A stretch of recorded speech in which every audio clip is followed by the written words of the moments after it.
37장 마지막 구절을 보면 그 미디안 사람들을 그를 애굽의 바로의 신하 친위 대장 보디발에게 팔았더라라고 끝이 납니다. 어제 이야기죠. 그리고 그 이어지는 내용은 38장이 아니라 39장입니다. 39장 첫 절에 보면 요셉이 이끌려 애굽에 내려가매 바로의 신하 친위 대장 애굽 사람 보디발이 그를 데리고 간 이스마엘 사람의 손에서 요셉을 사니라. 이렇게 연결이 되는 것이 맞습니다.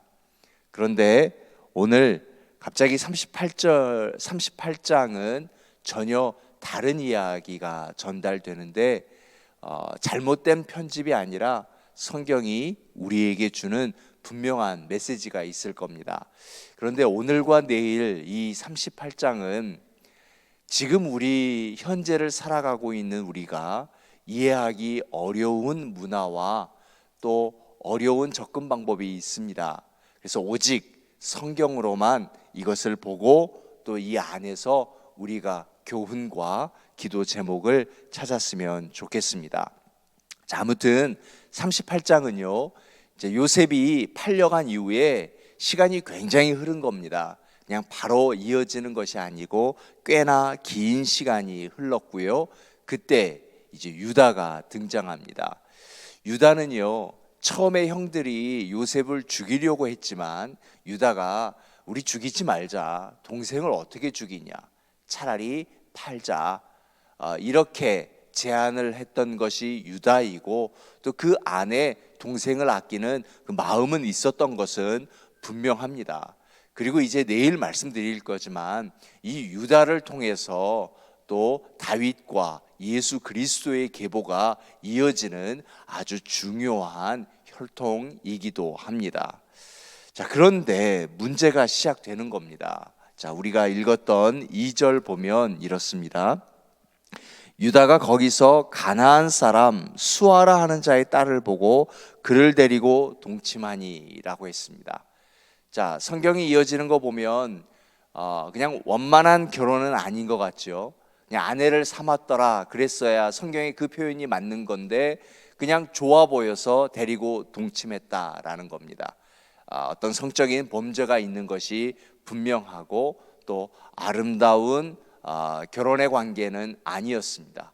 더군다나 더 큰 문제가 된 것은 가나안 사람이다라고 하는 것입니다.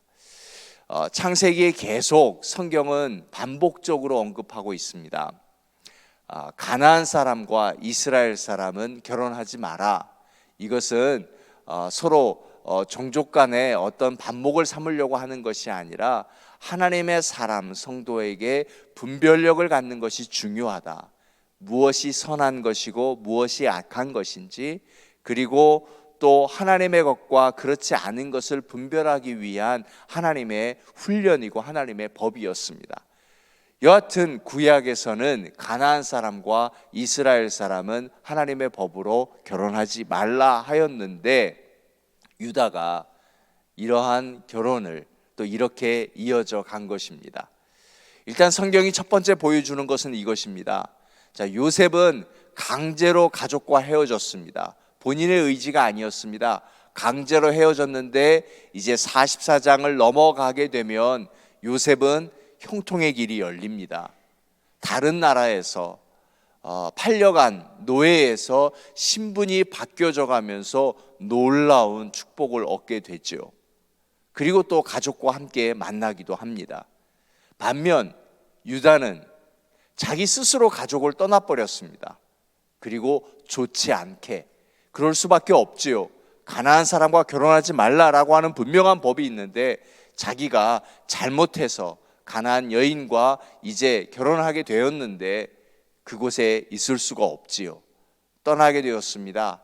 그런데 이어지는 내용 보십시오. 얼마나 어려운지요. 아들을 셋 낳습니다. 하지만 이제 큰아들에서부터 문제가 생기는 것입니다. 구약 성경은 왜 아이를 낳고 또 임신하고 아이를 낳고 이야기가 계속 나오는가 하면 창세기 1장 때문입니다. 창세기 1장에서 하나님은 인생에게 주어지는 복이 뭐냐면 생육하고 번성하라. 이것이 인생에게 인간에게 주어진 복입니다. 자, 그러면 그것이 끊어졌습니다. 아이를 갖지 못했습니다. 그러면 어떻게 되는 것입니까? 복이 끊어진 것입니다. 즉 성경은 무엇인가 하면 하나님과 단절되었다라고 하는 것입니다. 우리는 지금 하나님과 단절된 만 가지 이유가 있습니다. 어제 우리가 너무 바빠서, 너무 아파서, 너무 속상해서, 너무 화가 나서, 여러 가지 이유가 있지만 구약에서 보여주는 것은 심플합니다. 하나님과 단절되었다. 그래서 하나님이 주신 복을 갖지 못했다, 누리지 못했다, 복 있는 사람이 되지 못했다라고 하는 것입니다.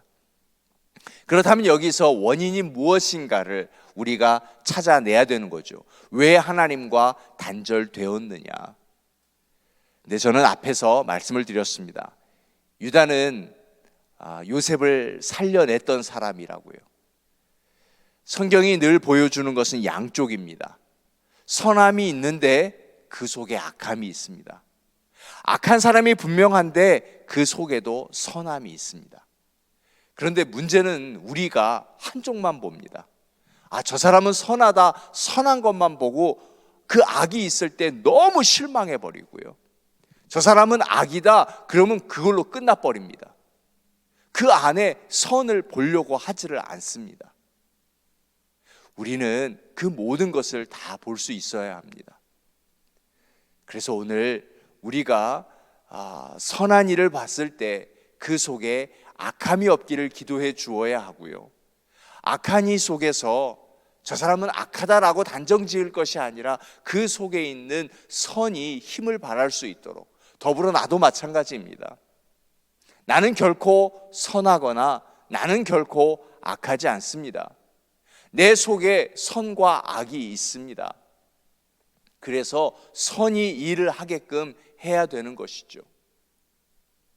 할아버지하고 손자하고 얘기를 나눴대죠. 손자가 묻습니다. 할아버지, 저기에 보니까 검은 늑대가 있고 하얀 늑대가 있는데 그 둘 중에 어느 늑대가 힘이 세지요? 할아버지가 대답합니다. 그거야 밥을 많이 먹는 애가 힘이 세는 거지. 누구에게 주느냐라는 것이죠. 우리는 선과 악이 있는데 어디에 힘을 쓰느냐? 나는 어디에 밥을 주고 있느냐? 오늘 우리 안에 선이 그 영향력을 발휘할 수 있기를 주님의 이름으로 축원하여 드립니다. 이제 유다가 아들 엘을 얻었습니다.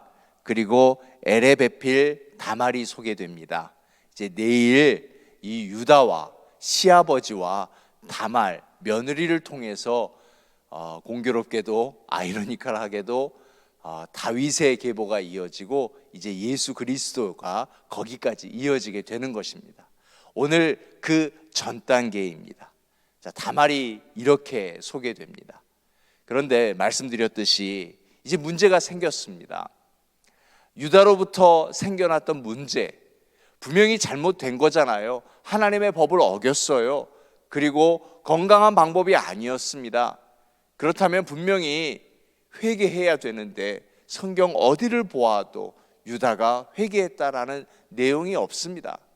그냥 지나가 버리는 거예요. 그런데 이러한 폭행이 계속 이어지게 됩니다. 자, 어떻게 이어지는지 보십시오. 엘이 여호와 보시기에 악을 행하였다고 7절에 되어 있죠. 그리고 죽었다라고 했습니다. 도대체 무슨 죄를 지었는지 설명도 해주지 아니하고 정말 악을 행하고 죽었다라는 겁니다. 자, 그래서 형에게 자손이 없었습니다.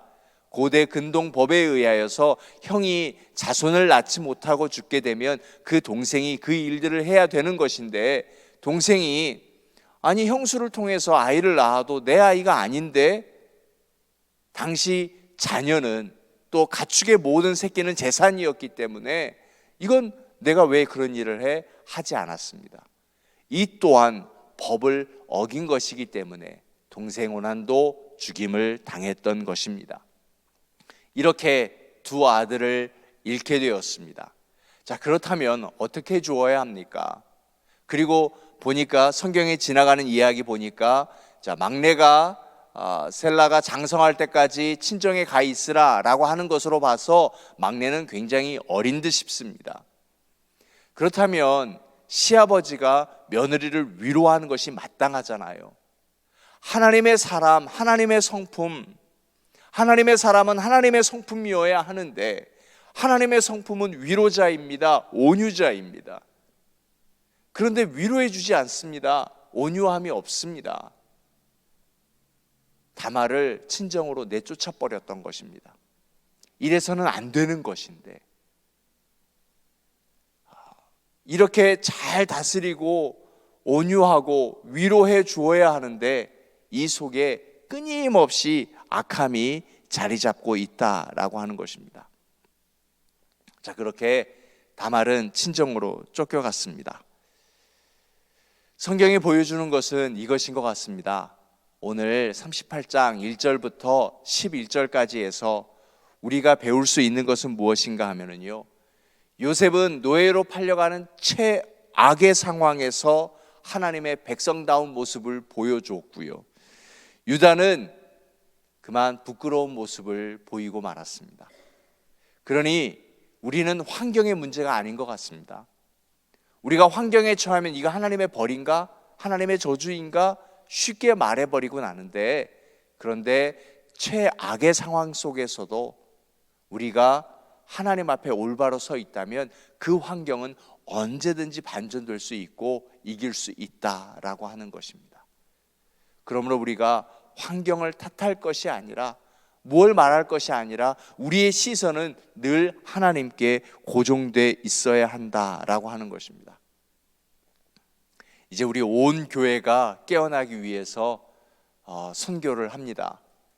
우리는 1월 첫날에 1월 1일부터 선교사를 파송하고요, 이제 우리 교회는 이번 이 10월부터 11월, 12월간 선교적인 움직임을 계속 이끌어갈 것입니다. 근데 왜 웨일즈인가?